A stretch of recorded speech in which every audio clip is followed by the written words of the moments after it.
Hello friends, बात करते हैं 27 मार्च 2026 की करंट अफेयर के बारे में। इससे पहले अगर आप चैनल पर नए हैं तो वीडियो को लाइक और चैनल को सब्सक्राइब कर लें। और मैं आपको बता दूं कि हम यहाँ पर डेली करंट अफेयर डिस्कस करते हैं। तो चलिए, 27 मार्च 2026 को कौन सा महत्वपूर्ण अंतर्राष्ट्रीय दिवस मनाया जाता है? तो मैं आपको बता दूं कि 27 मार्च 2026 को विश्व रंगमंच दिवस मनाया जाता है। आगे है, उत्तर प्रदेश में 26-27 मार्च 2026 को किस त्यौहार के उपलक्ष्य में 2 दिन का अवकाश घोषित किया? तो सही जवाब है रामनवमी। नेक्स्ट है, हाल ही में ग्लोबल टेररिज्म इंडेक्स 2026 में कौन सा देश पहले स्थान पर है? तो सही जवाब रहेगा पाकिस्तान। एक बार दोबारा से देख लो, साथ साथ याद करने का ट्राई करते हैं इन चीज़ों को। 27 मार्च 2026 को दिवस कौन सा मनाया जाता है? विश्व रंगमंच दिवस।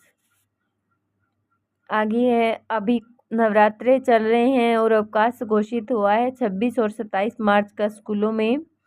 तो किस उपलक्ष्य में हुआ है वो? रामनवमी के उपलक्ष्य में। नेक्स्ट है, हाल ही में ग्लोबल टेररिज्म इंडेक्स 2026 में कौन सा देश पहले स्थान पर है? तो पहले स्थान पर देश है पाकिस्तान। आगे बात करते हैं क्वेश्चन नंबर 4 की। तो क्वेश्चन नंबर 4 क्या है अपना? क्वेश्चन नंबर 4 देखिए, 2026 में, कब? 2026 में भारत के सबसे लंबे समय तक पदस्थ रहने वाले सरकार प्रमुख कौन बने? सही जवाब क्या रहेगा? पीएम नरेंद्र मोदी। सही जवाब क्या है? पीएम नरेंद्र मोदी। नेक्स्ट है, भारतीय भूवैज्ञानिक सर्वेक्षण ने मार्च 2026 में किस ऐतिहासिक किले को उत्तर प्रदेश का पहला राष्ट्रीय भूविरासत स्थल घोषित किया? तो इसका सही जवाब है कालिंजर किला। आगे है, हाल ही में किस भारतीय को यूके के हाउस ऑफ कॉमन्स में महिला सशक्तिकरण पुरस्कार से सम्मानित किया गया? सही जवाब है ऋतुपर्णा सेनगुप्ता। एक बार दोबारा देख लो, याद करें साथ साथ। 2026 में भारत के सबसे लंबे समय तक पदस्थ रहने वाले सरकार प्रमुख है पीएम नरेंद्र मोदी। आगे है, भारतीय भूवैज्ञानिक सर्वेक्षण ने मार्च 2026 में किस ऐतिहासिक किले को उत्तर प्रदेश का पहला राष्ट्रीय भूविरासत स्थल घोषित किया? तो कालिंजर किला। नेक्स्ट है, हाल ही में किस भारतीय को यूके के हाउस ऑफ कॉमन्स में महिला सशक्तिकरण पुरस्कार से सम्मानित किया गया? तो उसका सही जवाब है ऋतुपर्णा सेनगुप्ता। आगे नेक्स्ट बात करते हैं क्वेश्चन 4 की। ये 6 तक हो गए। अब देखो 7। क्वेश्चन नंबर 7 है, सूक्ष्म वित्त संस्थाओं के लिए भारत सरकार ने कौन सी योजना शुरू की है? तो इनके लिए सरकार ने कौन सी योजना को स्टार्ट किया है? क्रेडिट गारंटी योजना 2.0। आगे है, मार्च 2026 में नासा ने कौन सा नया मिशन शुरू करने की घोषणा की है? तो राष्ट्रीय अंतरिक्ष नीति के लिए विशेष उपक्रम। दिल्ली सरकार का ग्रीन बजट 2026 किसने पेश किया? तो मुख्यमंत्री रेखा गुप्ता। एक बार दोबारा देखते हैं, सूक्ष्म वित्त संस्थाओं के लिए, किनके लिए? सूक्ष्म वित्त संस्थाओं के लिए भारत सरकार की कौन सी नई योजना शुरू हुई? तो क्रेडिट गारंटी योजना 2.0। मार्च 2026 में नासा ने कौन सा नया मिशन शुरू करने की घोषणा की? तो राष्ट्रीय अंतरिक्ष नीति के लिए विशेष उपक्रम। आगे, दिल्ली सरकार का ग्रीन बजट 2026 किसने पेश किया? तो मुख्यमंत्री रेखा गुप्ता ने किया। किसने किया? मुख्यमंत्री रेखा गुप्ता ने। नेक्स्ट क्वेश्चन नंबर 8 की बात करते हैं। तो क्वेश्चन नंबर 8 देखिए, ये 8 9 तक तो हो गया। बात करते हैं 10 की। तो भारतीय रेलवे की ने किस नई पहल के तहत 5 बड़े सुधारों की घोषणा की है? कितने बड़े सुधार? 5 बड़े सुधार। तो रिफॉर्म एक्सप्रेस। नेक्स्ट है, 24वीं अंतर्राष्ट्रीय पैरा एथलेटिक्स प्रतियोगिता में कौन सा राज्य शीर्ष पर रहा? तो सही जवाब है हरियाणा। आगे है, मार्च 2026 की यूएन रिपोर्ट के अनुसार कौन सा देश बाल मृत्यु दर में गिरावट में अग्रणी है? तो जवाब रहेगा भारत। एक बार दोबारा देखो, भारतीय रेलवे ने किस नई पहल के तहत 5 बड़े सुधारों की घोषणा की? तो रिफॉर्म एक्सप्रेस। और 24वीं पैरा एथलेटिक प्रतियोगिता में कौन सा राज्य शीर्ष पर है? तो हरियाणा। और मार्च 2026 की यूएन रिपोर्ट के अनुसार देश बाल मृत्यु दर में गिरावट अग्रणी है, तो भारत। नेक्स्ट आगे बात करते हैं क्वेश्चन नंबर 13 की। 13 पर लेके चलते हैं आपको। हाल ही में किस देश में स्मोक ईटिंग कोटिंग तकनीक का परीक्षण किया गया है? तो चीन। और वो किया है वायु प्रदूषण कम करने के लिए।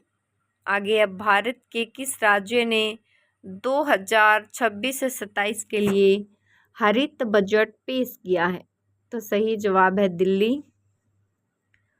नेक्स्ट है, ब्रिक्स समूह में 2024 से 26 के विस्तार के दौरान कौन सा नया देश शामिल हुआ है? तो इथोपिया है अभी चर्चा में। तो दोबारा देखो, याद करते हैं, हाल ही में किस देश में स्मोक ईटिंग कोटिंग तकनीक का परीक्षण किया गया है? तो चीन।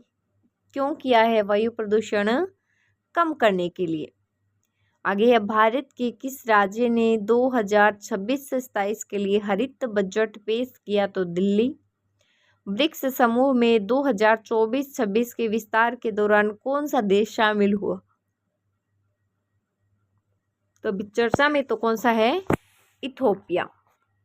लेके चलते हैं आपको क्वेश्चन नंबर 16 की तरफ बढ़ते हैं। क्वेश्चन नंबर 16 देख लो। क्या नई कर व्यवस्था क्या है? नई कर व्यवस्था के तहत कितने लाख रुपए तक की आय पर अब तक कोई कर नहीं लगेगा? तो 4 लाख रुपए तक। आगे है, 2026 से 27 के लिए नई कर व्यवस्था में 24 लाख रुपए से ऊपर की आय पर कितना टैक्स स्लैब है? तो 30%।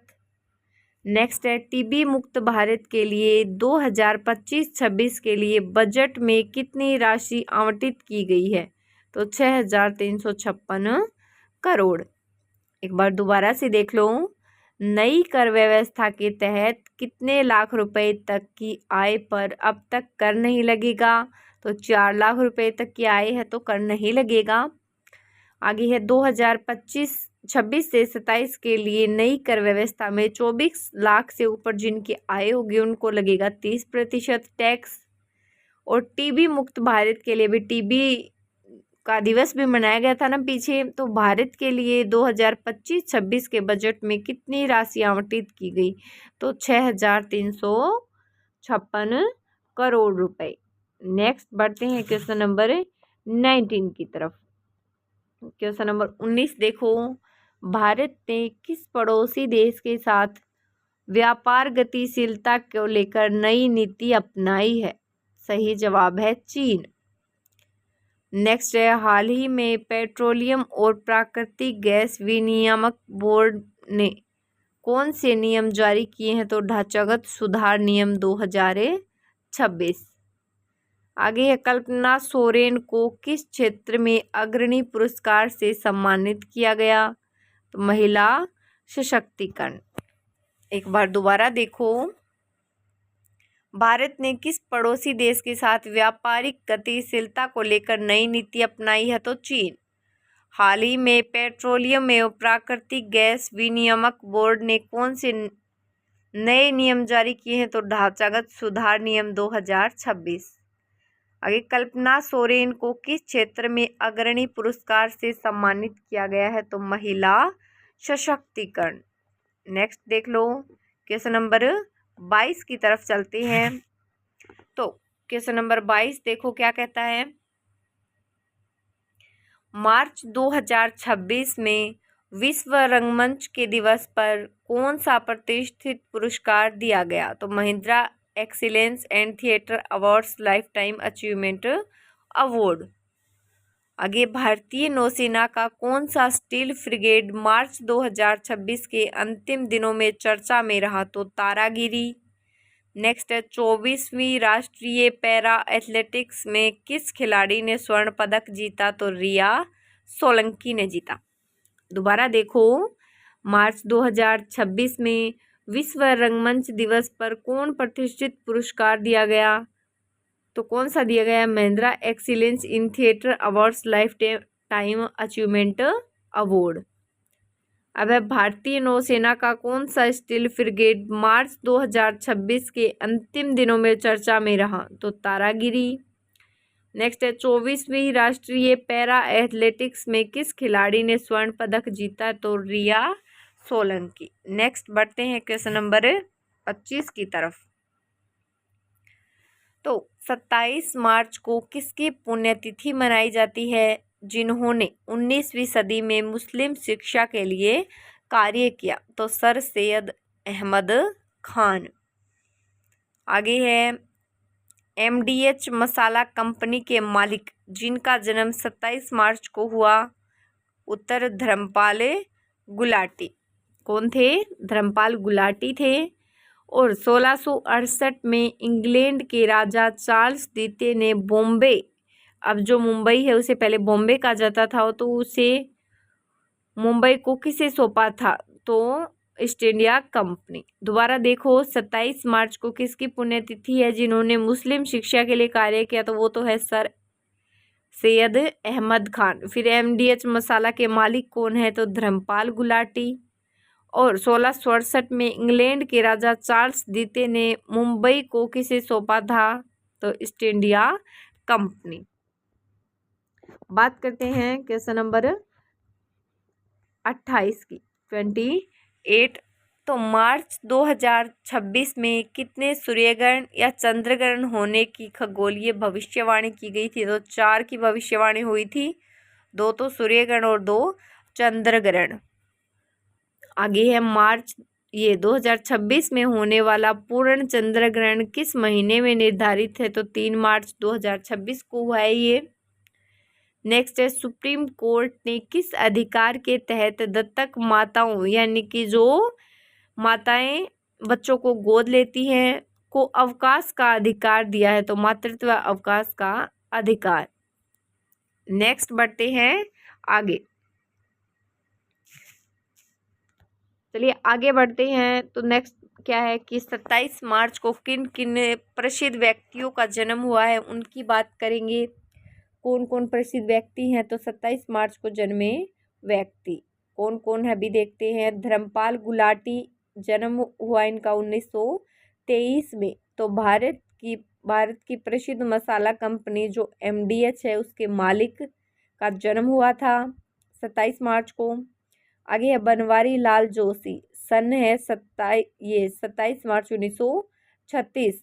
तो प्रमुख भारतीय राजनीतिज्ञ और पूर्व राज्यपाल। आगे है, लीला दुबे 1923, 27 मार्च 1923 लीला दुबे तो प्रसिद्ध भारतीय मानव विज्ञानी और नारीवादी विद्वान। अब बात करते हैं 27 मार्च को किन किन प्रसिद्ध व्यक्तियों का निधन हुआ उनके बारे में। तो 27 मार्च को निधन होने वाली प्रमुख हस्तियां हैं। एक तो है सर सैयद अहमद खान। 27 मार्च 1898 को भारत के प्रसिद्ध मुस्लिम शिक्षाविद, समाज सुधारक, अलीगढ़ मुस्लिम विश्वविद्यालय के संस्थापक और सैयद अहमद खान का निधन हुआ। आगे है बिली वाइडर्स। तो बिली वाइडर्स देखिए 27 मार्च 2002 को ऑस्ट्रियाई अमेरिकी फिल्म निर्माता और पटकथा लेखक बिली वाइल्डर का निधन हुआ, जिन्होंने some likes in hot, the appointment जैसी फिल्में बनाई। नेक्स्ट बात करेंगे 5 बड़ी बड़ी न्यूज़ के बारे में जो आज के लिए इम्पोर्टेंट होने वाली हैं, उन सारी चीज़ों की बात करेंगे। तो चलिए 27 मार्च की 5 बड़ी खबरों की बात करते हैं। एक है रामनवमी 2026। तो 27 मार्च को पूरे भारत में हर्षोल्लास के साथ रामनवमी का त्यौहार मनाया जाएगा। आगे है IPL 2026 की शुरुआत।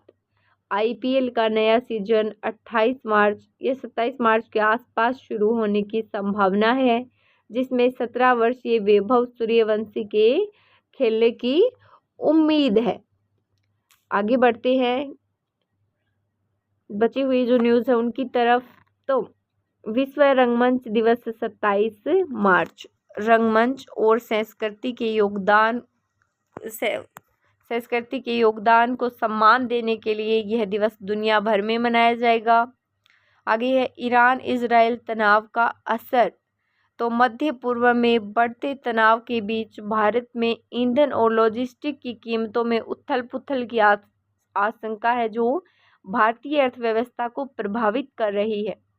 नेक्स्ट है भारतीय रेलवे में मेंटेनेंस। तो 26-27 मार्च की दरमियानी रात को रेलवे की टिकट बुकिंग और PNR सेवाएं प्रभावित रह सकती है, क्योंकि पैसेंजर सर्विस सिस्टम मेंटेनेंस का कार्य चल रहा है।